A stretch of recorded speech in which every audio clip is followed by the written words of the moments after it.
Ya inició la grabación, adelante. Ok, bueno. El día de hoy vamos a continuar con la presentación del capítulo 66, que es el de digestión y absorción en el tubo digestivo. Vamos a empezar con la absorción en el intestino delgado. El intestino delgado absorbe cada día cientos de gramos de carbohidratos, 100 gramos de grasa o más, 50 a 100 gramos de aminoácidos y de iones, de 7 a 8 litros de agua. Pero la capacidad de absorción es más grande que estas cifras, que son diferentes cantidades de carbohidratos, 500 gramos de grasa, 500 a 700 gramos de proteínas y 20 litros de agua o más al día. Y hablando sobre el intestino grueso, este puede absorber todavía más iones y agua, pero muy pocos nutrientes. ¿Le das a la siguiente, por favor? Ahora vamos a hablar sobre la absorción isosmótica de agua. El agua va a atravesar la membrana intestinal en su totalidad por difusión. Aquí en la imagen, lo amarillo es la luz del intestino y lo rojo es la circulación. Esta difusión que va a haber va a seguir a las leyes de la ósmosis. Bueno, entonces aquí vamos a tener los tres tipos de quimo, como vemos en la imagen. Entonces, cuando el quimo está muy diluido, que es el quimo hipotónico o hiposmolar, cuando pase el agua por la mucosa intestinal, que posteriormente va a ir a los vasos sanguíneos de las vellosidades, va a ser casi totalmente por ósmosis. Entonces, el agua va a pasar del compartimiento de menor concentración al de mayor concentración para igualar la osmolaridad.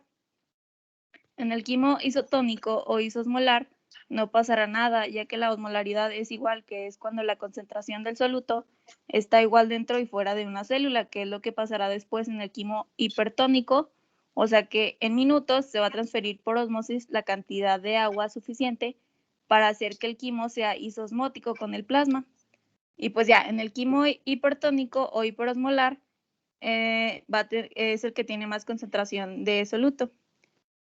El agua va a hacer ósmosis desde la sangre hacia el quimo, entonces aquí el agua se dirige en sentido opuesto, en este de quimo hipertónico, o sea, desde el plasma al quimo. Y la solución va a llegar al duodeno desde el estómago y es hiperosmótica, o sea que va a haber mayor concentración de solutos.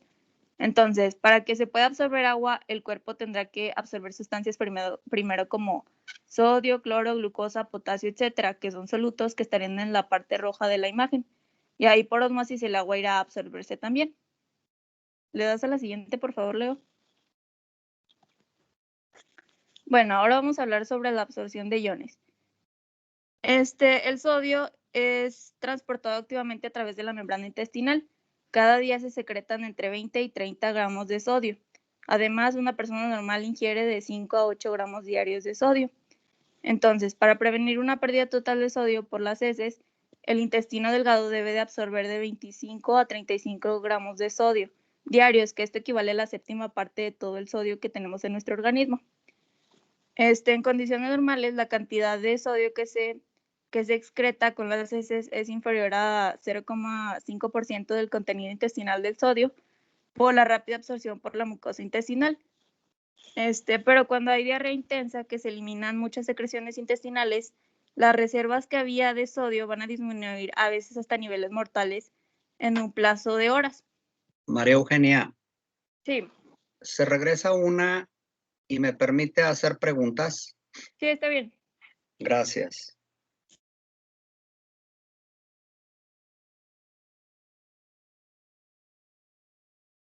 Lisette Escamilla. Aquí estoy. Díganos, por favor, ¿cómo se absorbe la glucosa y los aminoácidos? La verdad no leí porque pensé que no iba a poder entrar a la clase. No le escuché. No leí porque pensé que no iba a poder entrar a la clase de hoy. Ok. Lucero García.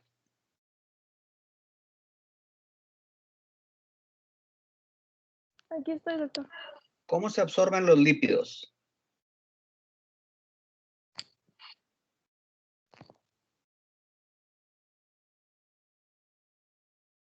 No leyó, ¿verdad? No lo recuerdo. Jesús Hernández. Sí, doctor. ¿Cómo se absorben los lípidos?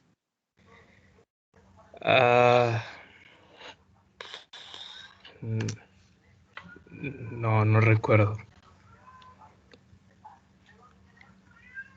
Mildred Link.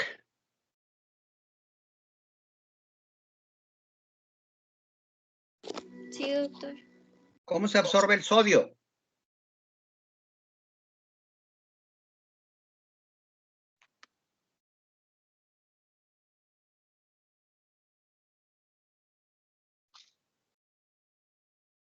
Alexander. Pues creo que por la membrana intertibial, ¿no? ¿Leyó? Intertibial. Sí, bueno, sí, según me acuerdo, sí. No leyó. Según me acuerdo, o sea, sí leí, pero no es lo que me acuerdo. Alexander Rey. Sí. ¿Cómo se absorbe el cloro?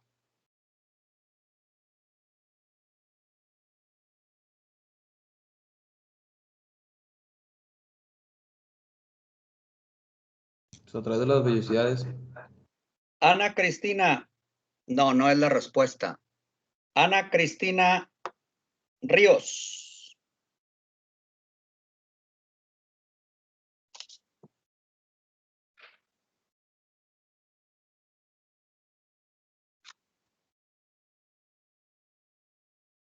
Luis Francisco Rodríguez.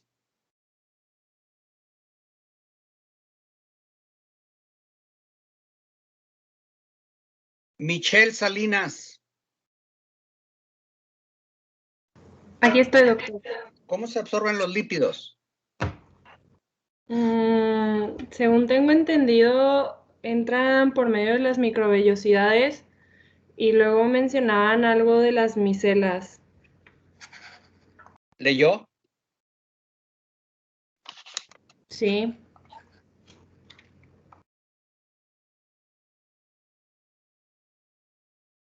¿Cuál es su nombre? Michelle Salinas. Yo creo que no leyó porque viene bastante sobre eso. Adelante, Karina, por favor. No, yo. María Eugenia. Sí. María Eugenia, adelante. ¿Le das la siguiente, Leo, porfa? Bueno, entonces es importante mencionar que el sodio también tiene un papel importante en la absorción de azúcares y aminoácidos. Ahora vamos a ver cómo se absorbe el sodio que va a estar estimulado por el transporte activo de este ion. Entonces, este proceso energético va a estar catalizado por las enzimas de adenosina trifosfatasa, o sea, en la membrana vasolateral del intestino delgado tenemos a la bomba de sodio-potasio ATPasa, por lo tanto, este es un transporte activo porque necesita ATP. Esto lleva 3 iones de sodio desde el interior de las células epiteliales a través de las paredes basales y laterales hasta los espacios paracelulares y 2 iones de potasio hacia la célula. Al ingresar el sodio con carga positiva, con él va a arrastrar los iones de cloro pasivamente que tienen carga negativa porque va a haber diferencia de cargas. El transporte activo de sodio a través de las membranas vasolaterales de las células va a reducir su concentración desde el citoplasma hasta valores alrededor de 50.000 equivalentes por litro. Entonces, como la concentración de sodio en el quimo es de 142.000 equivalentes por litro, o sea, aproximadamente igual a la del plasma, el sodio se mueve a favor del gradiente electroquímico desde el quimo hacia el citoplasma de las células epiteliales, pasando a través del borde en cepillo. Gracias a las proteínas transportadoras específicas, el sodio se cotransporta desde este modo a través de la membrana del borde en cepillo, que son el cotransportador de sodio-glucosa, los cotransportadores de aminoácido glucosa y el intercambiador de sodio-hidrógeno. Cotransporta, recordemos que es el transporte de 2 tipos diferentes de moléculas hacia el interior de la membrana y a través de la misma proteína transportadora. Podemos ver que el sodio se absorbe en las 3. Estos transportadores van a proporcionar el transporte de más iones de sodio por las células epiteliales hasta el líquido intersticial y los espacios paracelulares. También van a proporcionar absorción secundaria activa de la glucosa y los aminoácidos, que va a ser activada por la bomba de sodio-potasio, ATPasa, que está activa en la membrana vasolateral. Estos transportadores se consideran de transporte activo secundario porque para funcionar usan la energía de un transporte activo primario, que en este caso el transporte activo primario pues es la bomba de sodio y potasio ATPasa. Entonces, ahora hablando sobre la ósmosis del agua, esta absorción de sodio va a crear un gradiente hiperosmótico haciendo que el agua por ósmosis se absorba. Esta absorción de agua se da por estas uniones estrechas entre los bordes apicales de la célula, que se le llama la vía paracelular, o por la misma célula, que es la vía transcelular. La mayor parte de estas ósmosis se va a producir por la vía paracelular, pero pues también la vía transcelular va a transportar agua, pero más por la vía paracelular. Después, el movimiento osmótico del agua va a crear un flujo de líquido en el espacio paracelular y por último hacia la sangre que va a circular por la vellosidad. ¿Le das a la siguiente, por favor? Ahora vamos a ver que la aldosterona potencia la absorción de sodio. Cuando una persona se deshidrata, la corteza de las glándulas suprarrenales secreta grandes cantidades de aldosterona y en el plazo de 1 a 3 horas, esta aldosterona estimula a las enzimas y a los mecanismos de transporte que intervienen en todos los tipos de absorción de sodio por el epitelio intestinal. Cuando aumenta la absorción de sodio, va a haber un aumento secundario de la absorción de iones cloro, agua y otras sustancias, y lo hace de la misma manera. Entonces, aquí la función de la aldosterona es estimular la bomba de sodio-potasio ATPasa para que así se absorba sodio y se excrete potasio. Esta función de la aldosterona es importante en el intestino, pero como ya hemos visto, pues también es importante en el riñón. Entonces, la absorción de potasio se da en el yeyuno y en el ilion, y esto por arrastre pasivo por la vía paracelular. Y la secreción de potasio se da en el colon, o sea, se absorbe en el intestino delgado y se secretaría en el intestino grueso. Entonces, gracias a este efecto de la aldosterona que tiene gran importancia en el colon, la pérdida de cloruro de sodio por las heces es literal nula y la del agua va a disminuir mucho. Entonces, se podría decir que la aldosterona, así como actúan los túbulos renales que también conservan el cloruro de sodio y el agua del organismo, así de la misma manera actúa en el tubo digestivo en el caso de que se agote el cloruro de sodio y la persona sufra alguna deshidratación. Le das a la siguiente, por favor. Ahora vamos a hablar sobre la absorción de iones cloro en el intestino delgado. En las primeras porciones del intestino delgado, la absorción de iones cloro es rápida y va a pasar por difusión, porque pues la absorción de iones sodio en el epitelio crea una carga eléctrica negativa en el quimo y una carga positiva en los espacios paracelulares. Y esto va a facilitar el paso de iones cloro a favor de este gradiente eléctrico, de igual manera siguiendo a los iones sodio.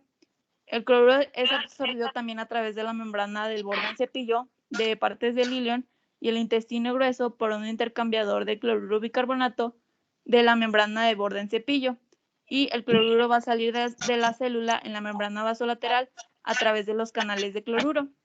¿Le das a la siguiente, por favor? Bueno, ahora vamos a ver la absorción de iones bicarbonato en el duodeno y en el yeyuno. En las primeras porciones del intestino delgado se deben reabsorber grandes cantidades de iones bicarbonato por las cantidades importantes de bicarbonato que tienen la secreción pancreática y la bilis. El bicarbonato para ser absorbido tiene que pasar por la membrana, pero como el bicarbonato no puede difundir por la membrana, tiene que hacerlo de una manera indirecta. Entonces, cuando se absorben los iones sodio, se va secretando en la luz intestinal cantidades de iones hidrógeno que se intercambian con estos. Estos iones hidrógenos se van a combinar con el bicarbonato de las secreciones pancreáticas y biliares para formar ácido carbónico, gracias a la enzima anhidrasa carbónica, que se va a disociar en el agua y en anhídrido carbónico. El agua se queda para formar parte del quimo en el intestino, pero el anhídrido carbónico va a pasar fácil a la sangre para ser eliminado después por los pulmones. Este proceso se conoce como absorción activa de iones bicarbonato. ¿Le das, por favor? Ahora vamos a ver la secreción de iones bicarbonato y absorción de iones cloruro en el ilion y el intestino grueso. Aquí nada más es de que el ilion y el colon proximal en sus vellosidades pues tienen la capacidad para secretar iones bicarbonato e intercambiarlos por iones cloro, que estos son absorbidos. Esto es importante porque como va a proporcionar los iones bicarbonato alcalinidad, son importantes porque así se neutralizan los productos ácidos que forman las bacterias en el intestino grueso. ¿Le das, por favor? Bueno, ahora la secreción extrema de iones cloro, sodio y de agua por el epitelio del intestino grueso en ciertas formas de diarrea. Bueno, las nuevas células epiteliales cuando están en las criptas van a secretar cloruro de sodio y agua a la luz del intestino. Y esta secreción se va a reabsorber por las células epiteliales más maduras que van a estar afuera de las criptas y de esta manera hay solución acuosa que va a facilitar la absorción intestinal de los productos ya digeridos. Y ahora, hablando sobre las toxinas de cólera y de otras bacterias que causan diarrea, van a estimular la secreción de las células de las criptas epiteliales con mucha intensidad que se va a exceder la capacidad de reabsorción y por tanto a veces se pierden hasta 5 a 10 litros de agua y sales al día en forma de diarrea. Ya cuando pasan de 1 a 5 días, muchos de los pacientes con enfermedad grave van a fallecer solo por la pérdida de líquido. Esta secreción diarreica extrema se va a iniciar con la entrada de una subunidad de la toxina de cólera en la célula, que esta subunidad estimula que se forme mucho monofosfato de adenosina cíclico, que va a abrir muchos canales de cloruro y va a permitir la salida de iones cloro de las células hacia las criptas. También esto va a activar una bomba de sodio que bombea ese ion hacia las criptas para acompañar al cloruro. Entonces, esta cantidad adicional de cloruro de sodio va a favorecer la ósmosis de agua de la sangre, o sea que va a haber un flujo rápido de líquido que va a acompañar a la sal. Se podría decir que al principio, como hay exceso de líquido, va a arrastrar a las bacterias, entonces es útil para combatir la enfermedad, pero cuando ya hay un exceso ya es malo porque ya hay una grave deshidratación. Pero el paciente con cólera, si se puede salvar, o sea, si es probable que es muy común que se salve, si se administra mucho volumen de una solución de cloruro de sodio para que se compense lo que se perdió. ¿Le das, por favor? Bueno, ahora vamos a hablar sobre la absorción activa de calcio, hierro, potasio, magnesio y fosfato. En el duodeno se absorbe de manera activa calcio. Esta absorción está controlada para cubrir las necesidades diarias orgánicas del ion calcio. Los factores reguladores importantes de la absorción del calcio van a ser la hormona paratiroidea y la vitamina D. Y recordemos que la hormona paratiroidea activa la vitamina D.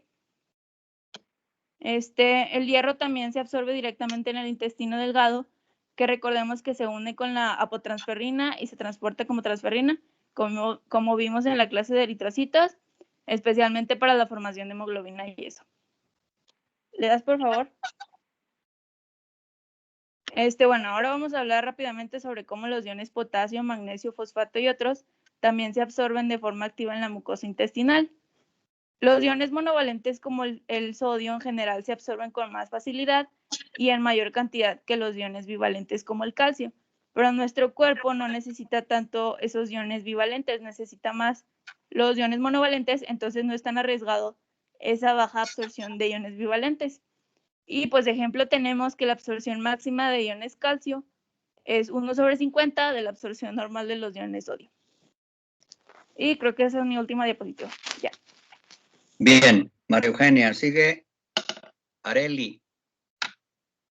Y así es, doctor. Adelante. Bueno, pasando a la absorción de nutrientes, tenemos que todos los hidratos de carbono que se encuentran en los alimentos se absorben en forma de monosacáridos y tan solo una pequeña parte lo va a hacer como disacáridos. Y tenemos que el monosacárido más abundante pues es la glucosa, que representa un 80% de los carbohidratos, mientras que la galactosa y la fructosa representa un 20%.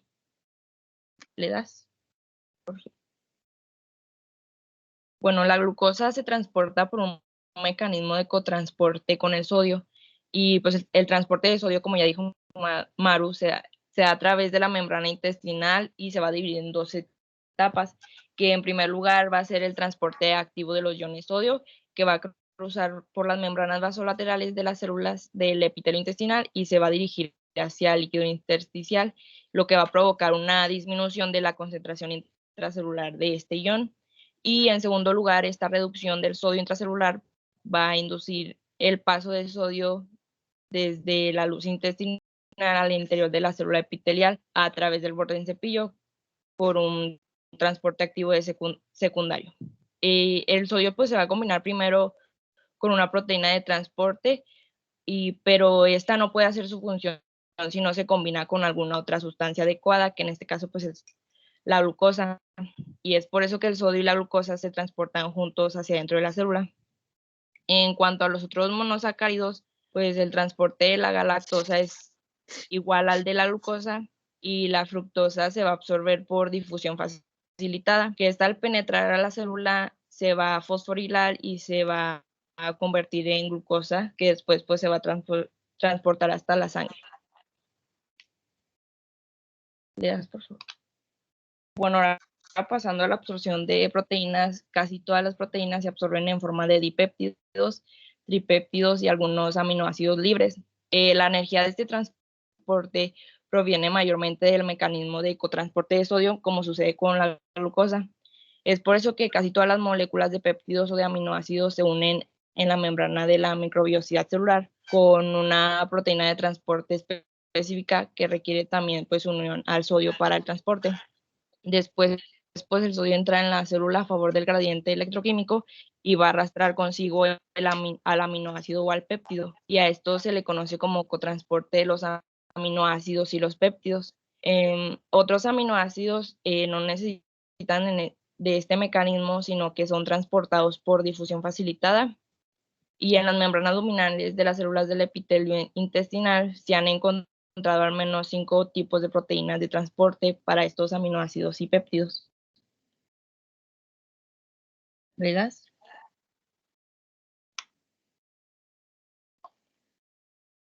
Bueno, ahora la absorción de las grasas, tenemos que las grasas se digieren a monoglicéridos y ácidos grasos y se van a disolver en la porción lipídica central de las micelas biliares. Y por las medidas de las micelas, que son de 3 a 6 nanómetros de diámetro, y por su carga exterior elevada que tienen, estas son solubles en el quimo. De esta forma, los monoglicéridos y los ácidos grasos se transportan hacia la superficie de las microvellosidades de la célula intestinal y van a penetrar también en las hendiduras que aparecen entre las microvellosidades cuando éstas se mueven y se agitan. En estas hendiduras, tanto los monoglicéridos como los ácidos grasos difunden de inmediato al exterior de las micelas y pasan al interior de la célula epitelial. Por tanto, las micelas realizan una función transbordadora muy importante para la absorción de grasas. Cuando existen micelas abundantes, la grasa absorbida alcanza hasta el 97%, mientras que cuando no las hay, solo se absorbe entre el 40 y el 50%. Después de penetrar en la célula epitelial, los ácidos grasos y los monoglicéridos son captados por el retículo endoplásmico liso de la célula, donde se usan principalmente para formar nuevos triglicéridos que después van a viajar luego con los kilomicrones a través de la base de la célula epitelial para después desembocar en el torrente circulatorio a través del conducto linfático torácico. Areli, permítame. Ahí está bien, ahí. Permítame un momento. Cristina Arguello. Sí, doctor. ¿Qué vitamina K se produce y se absorbe en el colon? La vitamina que se absorbe en el colon es la... Bueno, por ejemplo, No le entiendo. Nada más dígame cuál. creo que es la ¿La B? B12 y K. ¿Cuál K? K2. Es correcto. Andrea Arjón.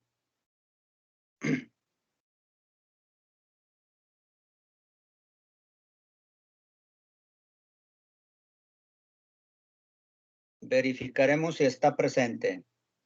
Daniela de Lara. Sí, doctor. Díganos, por favor,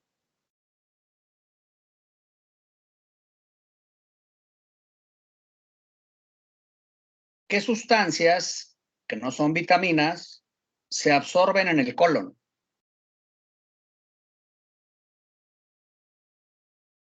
¿Leyó? Puede ser agua. Hay electrolitos. Agua y Electrólitos. electrólitos, es correcto. Andrea Gómez, Sí, doctor. ¿qué vitaminas B se producen y absorben en el colon? B de burro.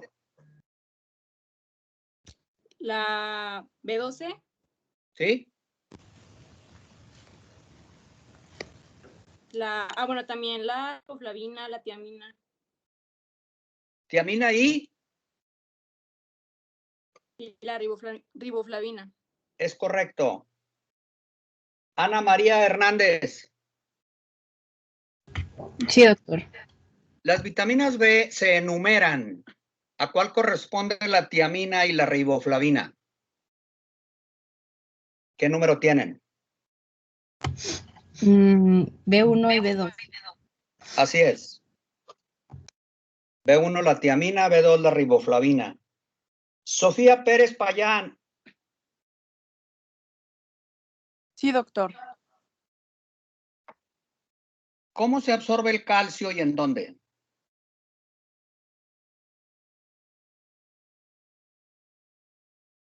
¿Me puede repetir la pregunta, doctor? Es que se me está trabando. ¿Cómo y dónde se absorbe el calcio? En el duodeno y se absorbe de manera activa. Es correcto. ¿Qué más? ¿Quién interviene ahí? La PTH, ¿La PTH nada más? la hormona PTH. ¿La PTH? Y la vitamina D. B de burro. No, la D, de dedo. ¿Cuál es esa, oiga? ¿De qué? Porque hay varias D.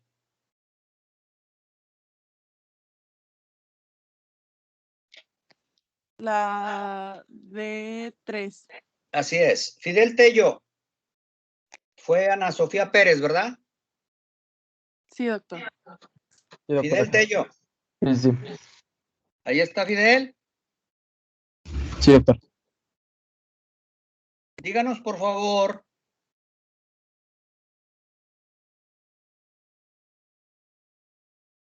las dos variedades de vitamina K, ¿cómo se denominan y de dónde vienen? Los dos tipos de vitamina K, dice. Sí, ¿verdad? Es que escucho trabajo. Hay dos variedades de vitamina K. ¿Cuáles son y de dónde provienen? ¿Eso venía en el cartón? ¿Leyó hoy? ¿Perdón? ¿Leyó? Sí. Pero ¿Escuchó la pregunta o no? Sí, sí escuché. O sea, ¿No el nombre, sabe la respuesta? creo que era filoquinona y menaquinona, de que la K1 y la K2 son los dos tipos de K. ¿De dónde provienen? Provenían de la flora intestinal. Una era de la flora intestinal ¿Y otra? y la otra ¿dónde era? De los alimentos. Sí, sí, sí. Es correcto, pero la palabra flora está fuera de uso. Bueno, avanzamos, por favor. Areli. ¿Le das, Leo? Sí, había terminado con esta. Ujú. Ahí. ¿Cuántas Bueno. diapositivas le quedan? Creo que esta y otras 3 y ya. A ver, esta la vamos a resumir. Los ácidos grasos no pasan a la porta. Pasa a la siguiente, por favor. Absorción, formación de heces. Se forman absorbiendo el agua y son alrededor de 200 gramos en 24 horas. Pasamos la siguiente. Absorción de electrólitos, pues ya lo dijimos. ¿Se hace activa o pasiva? Nada más agregue eso. ¿Cómo, doctor? Perdón. Electrólitos, ¿se hace absorción pasiva o no? ¿Pasiva o activa? Activa. Activa, de acuerdo. Pase otra diapositiva, por favor. Composición de las heces. Ahí están las vitaminas que ya se hizo la pregunta y se respondió bien. Composición de las heces. Sí, pues las heces están formadas por 3/4 partes de agua y 1/4 parte de materia sólida, que esta contiene 30% de bacterias muertas, entre un 10 y 20% de grasas, un 10 y un 20% de materia inorgánica, entre un 2 y un 3% de proteínas y un 30% de productos no digeridos y componentes secos de los jugos digestivos, que como lo son los pigmentos biliares y las células epiteliales. Y pues el color pardo de las heces se debe a la estercobilina y a la urobilina, que son sustancias derivadas de la bilirrubina. De acuerdo. Ujú. Creo que ya terminó. Si acaso le faltarían los gases que produce el colon, que son varios. A ver, el cierre Sí. 1. Cierre 1. El Porque cierre este es 1 el era 2. el que dimos el viernes. Ah, el anterior, ok. Este Sí. es la bibliografía. Muy bien. Muy bien. Si me deja compartir, le hago unos comentarios mientras voy acomodándome. Para el equipo que le toca mañana, ¿hay alguien? Sí, doctor, aquí estoy. Tiene que ser un súper resumen. Sí, doctor. Para que no tarde más de 30 minutos en total y me deje los 30 porque yo debo decir varias cosas. Está De bien, doctor. acuerdo. Ya le mandé la presentación ayer en la tarde. Bien. ¿Por qué vía? Por Teams, en el chat. Ok, por Teams. La busco y le contesto. Voy a empezar a compartir, si son tan amables, Areli y María Eugenia, en irme guiando. Yo apenas estoy abriendo a donde me voy a dirigir. Como siempre, lo hago muy despacio.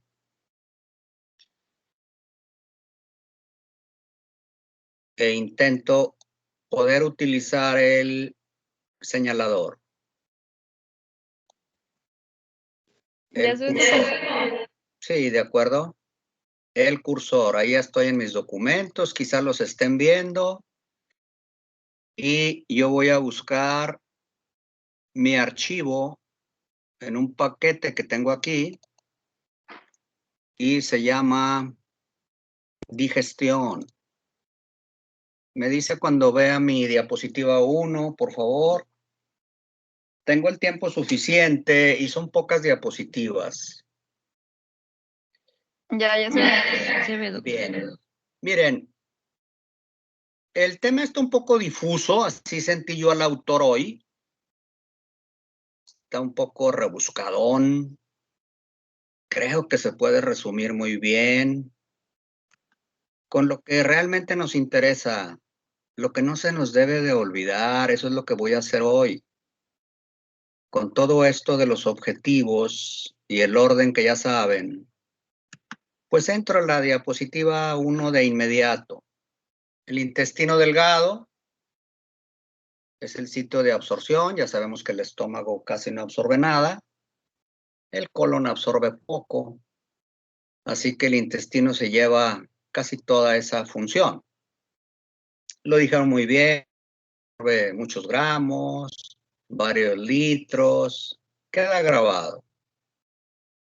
Hay una absorción promedio, hay una absorción máxima, varios kilos de carbohidratos,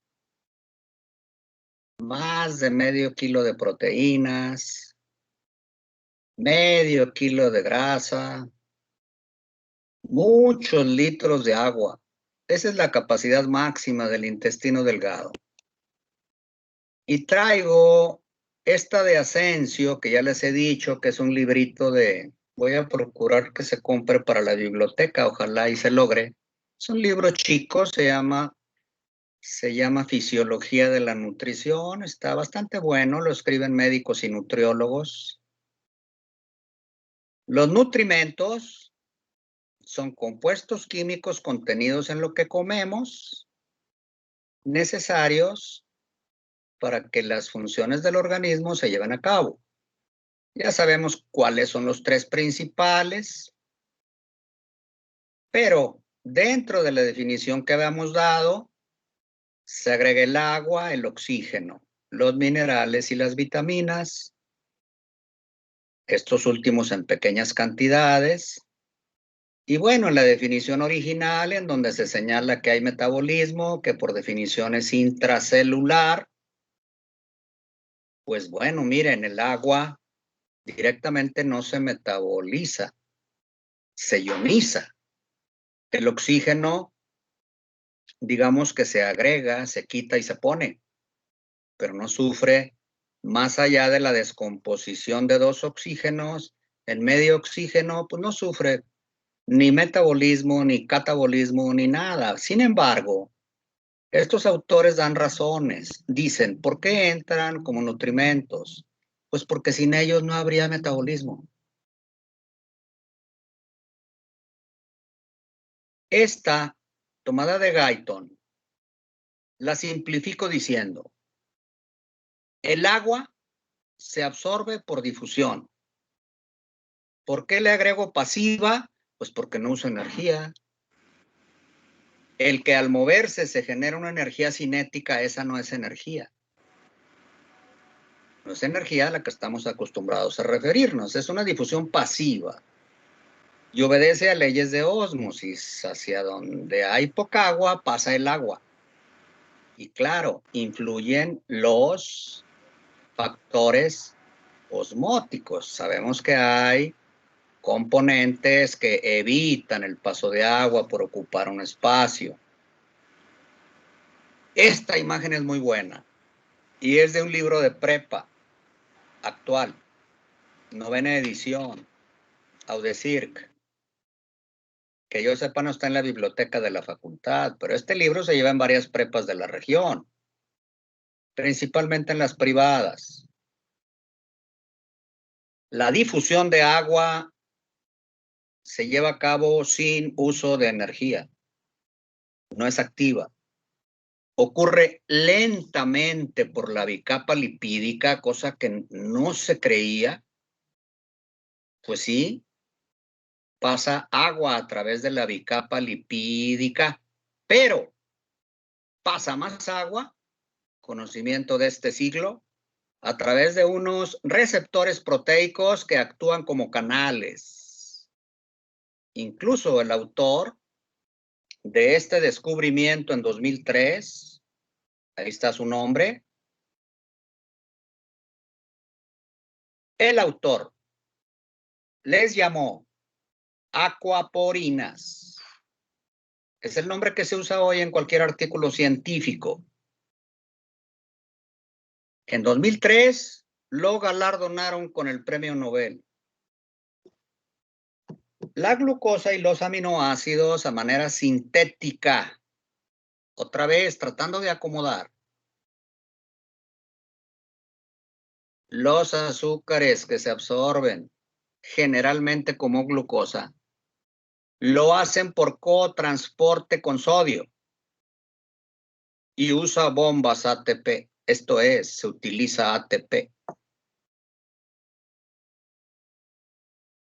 80% de esos carbohidratos son glucosa, el aminoácido más frecuente.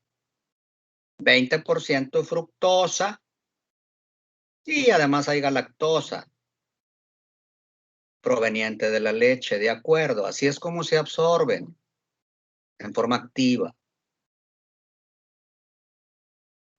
Usan ATP para ingresar a la célula intestinal absortiva. Lo mismo ocurre con tripéptidos, dipéptidos y aminoácidos. Igual que la glucosa, es transporte activo por canales proteicos con bombas ATP y en cotransporte con el sodio. Es decir, glucosa y aminoácidos comparten el mismo mecanismo. Lípidos. recuerden el detalle de que para que los lípidos se absorban, necesitan ser presentados a la microvellosidad en una microburbuja. Cuando la microburbuja llamada micela, hecha de sales biliares, se rompe, quedan a disposición de la microvellosidad y se absorben por difusión simple por gradientes de concentración. No usan energía para penetrar los lípidos, contrario a lo que se suponía. Efectivamente, como lo dijeron, pueden ingresar por la microvellosidad o por la célula misma en su parte lateral, es decir, intercelular. Con las micelas la absorción es 97%. Sin ellas, baja. Esto lo podemos aplicar a la clínica, ¿eh? Quien no tenga vesícula biliar, esto es la bolsa biliar, no quiere decir que ya no produce bilis. Claro que la produce. A quien le quiten la vesícula, conserva sus conductos biliares. Y llega la bilis, pero no en la misma cantidad y efectividad que cuando existe la bolsa. Recuerden que la bolsa vesicular hace una función sobre la bilis, la concentra y es más eficiente en su accionar. El sodio, del cual se ha dicho mucho, incluso hay imágenes muy diversas, como lo ven aquí, lo podemos resumir diciendo: por transporte activo, utilizando canales proteicos y bombas de ATP. En cotransporte, es decir, a la inversa, bueno, no a la inversa. Recordar que la glucosa y los aminoácidos son acompañadas de sodio en cotransporte. Así que aquí el sodio, pues está acompañado de glucosa y de aminoácidos. O bien, otras partes del sodio se absorben a cambio de hidrógeno o a cambio de potasio. Pero no es la mayor parte. Y cada día el intestino absorbe una cantidad de sodio que va entre 25 y 35 gramos.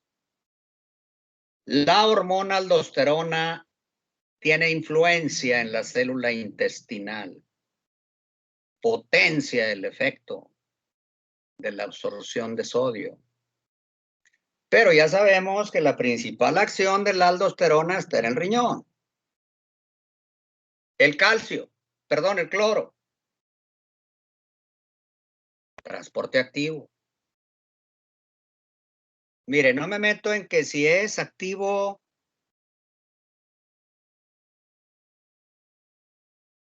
primario y activo secundario. Usan energía. A veces ATP, a veces no ATP, pero la usan. A veces esa energía es por diferencia de cargas, pero es energía.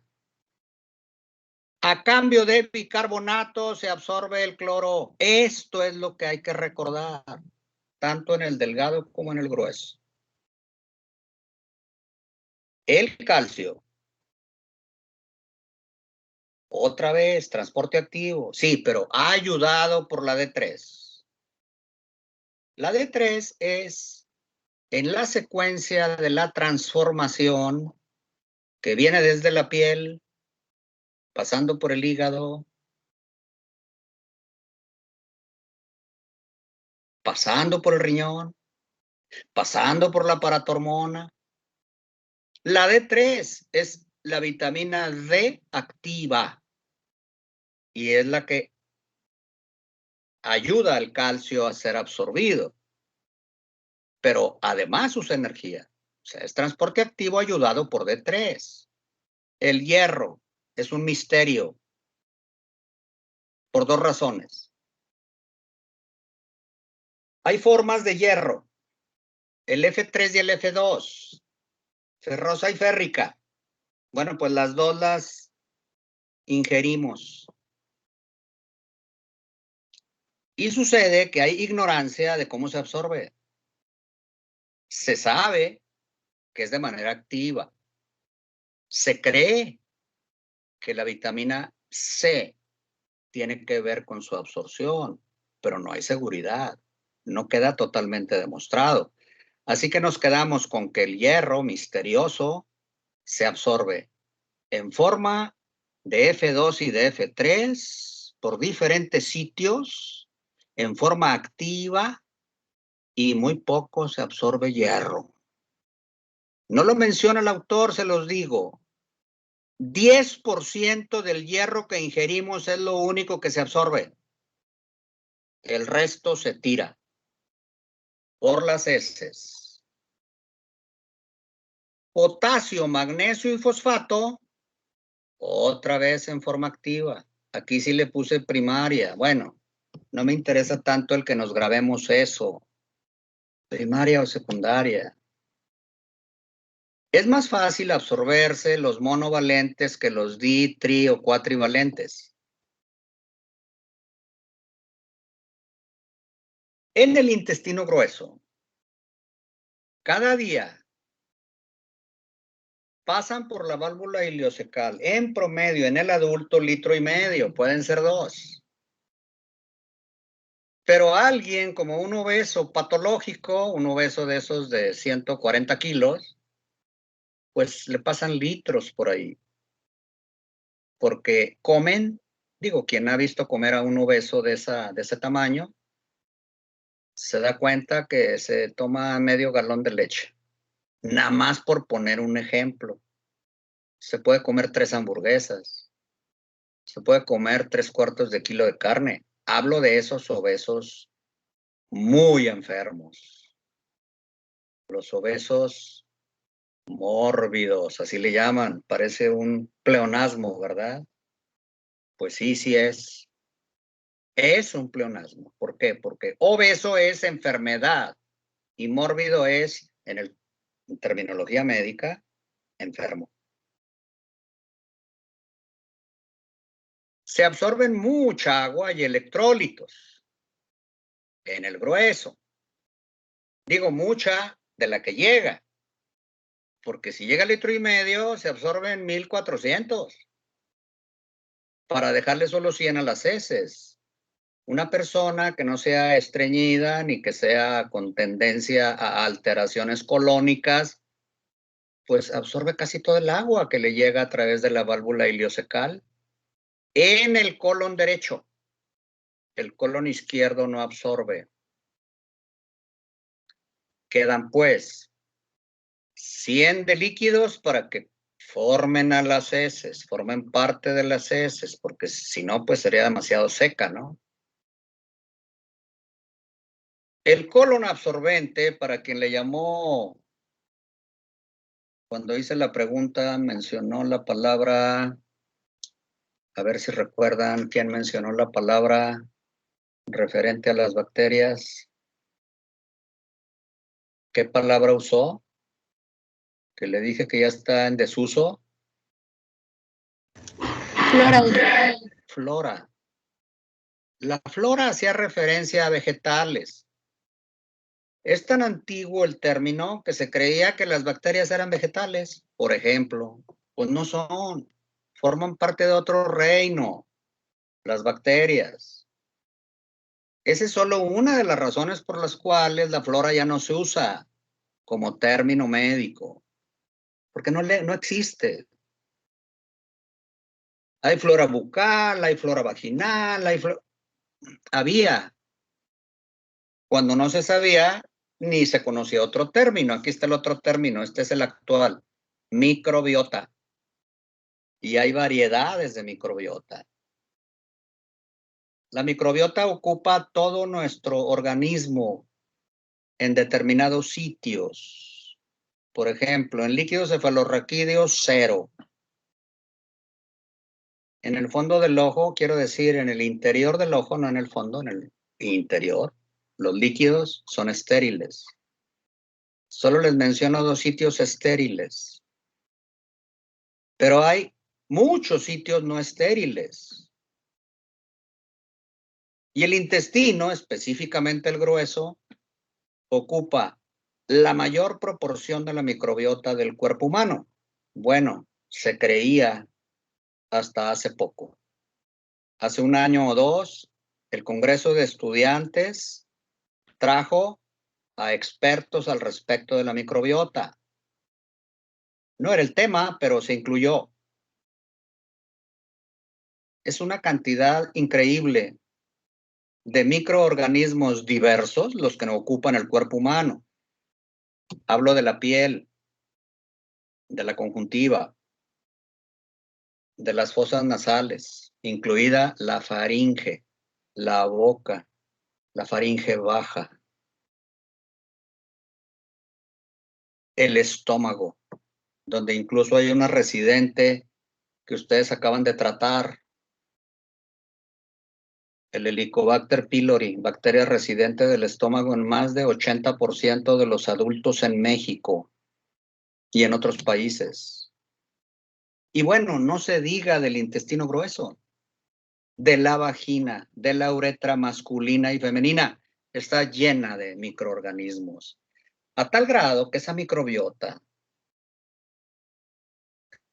si sumamos el número de células de la microbiota, es la microbiota que ocupa el cuerpo humano, es superior al número de células del propio cuerpo humano. Quiero decir, tenemos más microbiotas que células humanas. Algunas de las bacterias de esa microbiota, ahora sí bacterias de la microbiota, producen la vitamina K2 para diferenciarla de la K1. Claro, cada una tiene su nombre químico.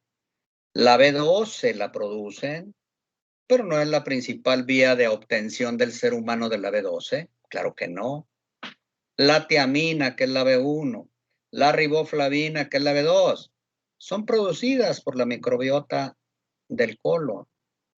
Y bueno, para terminar, lo único que no mencionó Areli fueron los gases, que no tiene por qué darnos pena. Lo que pasa es que lo tomamos como, pues como chiste, ¿no? Y ese es incorrecto. Hablo de un médico ya formado. Al paciente que decirle, usted produce gases y todos huelen mal. Y tiene un nombre sus gases. Tienen un nombre técnico. Los gases son el indol, el escatol, los mercaptanos, el ácido sulfídrico, que dan ese olor desagradable que, bueno, pues es natural, así somos, pues somos animales racionales, producimos gases que huelen mal. ¿Cuál es el problema? Pues sí, es desagradable, pero pues hay que comprendernos, ¿no? Mi cierre 1 queda para la grabación. El 2. Y pongo en rojo. En resumen, de todo lo absorbido en el delgado y en el colon, solo el agua y los lípidos lo hacen pasivamente. Todos los demás lo hacen activamente. Este punto es importante, porque entonces ya no voy a fallar al responder una pregunta. Claro que si me preguntan si es una activa primaria o secundaria, pues ahí ya me ponen más a prueba, ¿verdad? Ahí pongo la referencia de Asensio, que aparecerá ya en el futuro. Con esto nos quedan 2 minutos. Si hay alguna duda, pregunta. Mañana terminamos. La doctora Basol regresa el día 12. Ha evolucionado bien su problema, según me informa. Así que, qué bueno que ya va a regresar. Dudas, preguntas, aportaciones, con toda confianza. Amigos, por favor. Amigos, claro, pues todos somos amigos, pues si somos compañeros y somos aprendices, todos. Preguntas o comentarios, con toda confianza. Doctor, yo tengo una pregunta respecto al examen de mañana. Adelante. ¿El examen lo hizo el doctor Anselmo? No. ¿O nos va a aplicar él? No, él lo va a aplicar. Ok, pero usted hizo el examen, ¿verdad? Lo hicimos los dos. Entonces, bueno, Vimos es que... lo mismo. Okay, sí, Vimos pero le había preguntado al otro lo mismo. salón hasta qué capítulo iba a ser y dijeron que a ellos solo les van a poner de los capítulos 63 al 65 y tenía duda de si en nosotros iba a ser hasta el capítulo que vamos a ver mañana o también solo esos 3 capítulos. Falso. Falsa información le dieron. Incluye 63, 64, 65, 66 y 71, que es mañana, no le digo. Puedo no responder a la pregunta. Ok. Como sí lo vamos a ver, no le debe preocupar a usted. No, de hecho yo lo expongo, pero quería estar segura de qué tanto estudiar. Sí, le informaron mal quien le informó. 63, 64, 65, 66 y mañana me vuelve a preguntar sobre el 71, que es mañana. ¿Alguna otra observación, pregunta, comentario, aportación? Ya es la 1. Doctor. Sí, recuerden que tienen, yo recuerdo que tienen clase, ¿verdad? Ya los que se quieran retirar, adelante. Sí, adelante. Quería decirle que si por favor pudiera subirnos las presentaciones a Teams. ¿Yo? Sí. Bueno, Bueno. sus presentaciones. Mire, yo desde aquí lo he intentado y no he podido. Lo que sé por la experiencia anterior es que ustedes lo tienen grabado, al encender la laptop se graba, si le dan tiempo, como le estoy dando tiempo ahorita, ¿verdad? Yo no cierro de inmediato. Yo lo dejo a que se procese y luego ya lo puedo bajar. Sí, mientras no esté de profesor que controle el sistema. Yo ahorita no lo puedo bajar, por ejemplo, a mi laptop. Yo lo veo grabado y lo puedo reproducir, pero no lo puedo bajar. Eso es lo que le tengo que decir. Yo no se los puedo enviar. Ustedes los tienen que bajar de la grabación que queda después de terminar la clase. Los pueden bajar, claro, o nada más reproducir. Todos se grabaron, ¿eh? Ahorita sigue grabando incluso. ¿De acuerdo? Gracias. De nada. Creo que ya terminamos. Hasta mañana. Gracias, doctor. Hasta mañana. Hasta mañana. Hasta mañana, gracias. Doctor, creo que van a subir las diapositivas al archivo en el Teams. O sea, usted puede meterse a archivos y ponerle en agregar archivo y agregar las diapositivas que usted tiene en su computadora para nosotros Sí. poder repasarlas. Bueno, Porque a esas veces son las que yo me niego a soltar. Ah, ok. Ahí sí hay derecho de autor. Ah, ok. Bueno, Sí, gracias. normalmente yo no regalo mis diapositivas. Quedan grabadas. Porque me obligaron, ¿eh? No creo que porque yo estaba de acuerdo. No, sí, Quedaron gracias, grabadas. doctor. Exacto, ahí están grabadas, ¿eh? Pero mis diapositivas no. O sea, yo enviárselas a un derecho de autor, ¿de acuerdo? Gracias. Gracias. Hasta mañana.